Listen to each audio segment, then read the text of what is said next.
Om Swastiastu. Assalamualaikum. Salam sejahtera untuk kita semua. Namo Buddhaya. Perkenalkan, nama saya Made Dian Andriani.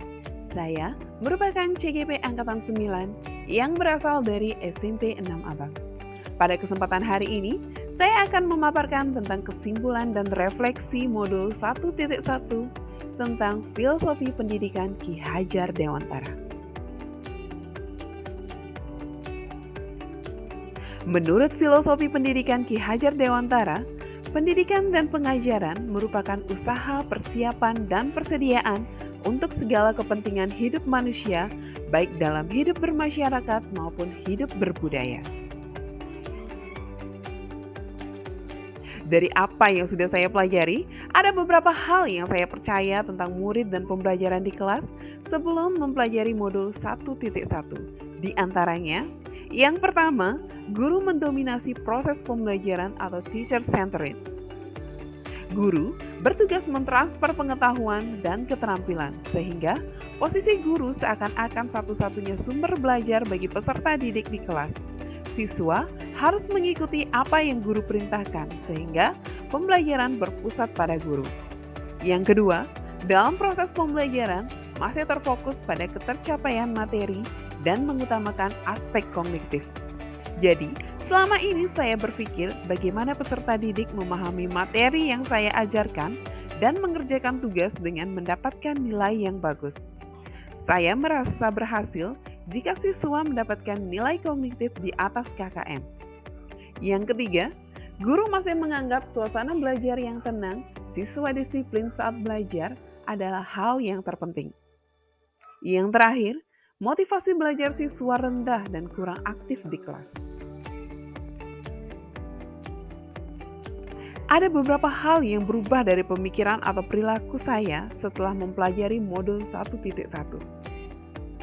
Yang pertama, guru bukan satu-satunya sumber belajar, melainkan guru memiliki fungsi yang lebih luas, yaitu sebagai fasilitator atau penyedia fasilitas belajar agar siswa mau belajar, sebagai motivator yang memberikan semangat dan energi kepada siswa untuk terus belajar.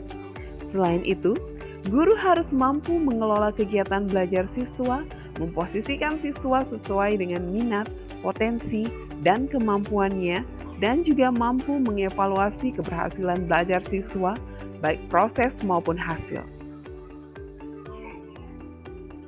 Yang kedua, pembelajaran berpusat pada siswa, artinya pendidik merancang pembelajaran yang mampu mendorong siswa agar terlibat secara aktif dalam kegiatan pembelajaran dengan mempertimbangkan karakteristik siswa. Pembelajaran yang dipusatkan pada siswa dapat membantu siswa untuk mengembangkan keterampilan belajar seperti manajemen waktu, komunikasi, berpikir kritis, dan keterampilan memecahkan masalah. Yang ketiga, pembelajaran harus disesuaikan dengan kodrat alam dan kodrat zaman, karena keterampilan yang harus dikuasai anak terus berkembang, sehingga pendidikan harus mampu menciptakan peserta didik yang memiliki kemampuan sosial dengan zamannya.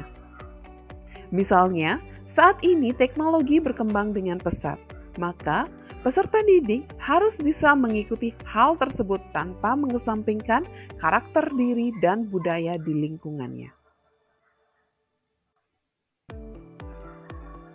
Yang dapat diterapkan agar kelas mencerminkan pemikiran Ki Hajar Dewantara, yaitu penerapan proses pembelajaran yang menuntun siswa sesuai kodrat alam dan kodrat zaman, serta mengutamakan budi pekerti di mana peserta didik dibentuk menjadi insan yang berkembang secara utuh, meliputi olah rasio, olah rasa, dan olah jiwa, serta olahraga melalui proses pembelajaran dan lainnya yang berpusat pada murid dan dilaksanakan dalam suasana penuh keterbukaan serta menyenangkan, sehingga peserta didik tidak hanya memiliki kecerdasan, tetapi juga harus berkarakter. Dalam proses pembelajaran, murid harus dijadikan sebagai subjek atau pembelajar. Kegiatan pembelajaran tidak lagi menjadikan guru sebagai satu-satunya sumber belajar, tetapi jauh dari itu, murid harus terlibat aktif menjadi pembelajar, membangun pengetahuannya sendiri dengan bantuan dari guru dan berbagai sumber belajar lainnya, sehingga pengetahuan atau pengalaman belajar yang diperoleh menjadi sangat bermakna. Hal lainnya yang akan saya lakukan adalah mengintegrasikan permainan dalam pembelajaran, agar suasana pembelajaran lebih menyenangkan. Dari apa yang sudah saya pelajari, ada beberapa hal yang akan saya simpulkan. Yang pertama, pendidikan adalah menuntun anak sesuai dengan kodratnya, agar anak dapat mengembangkan potensi yang dimiliki sesuai minat dan bakatnya. Yang kedua, pendidikan bukan hanya ilmu akademis saja, namun perlu penanaman aspek budi pekerti yang baik. Demikian yang bisa saya sampaikan. Akhir kata saya ucapkan terima kasih. Om Santi Santi Om.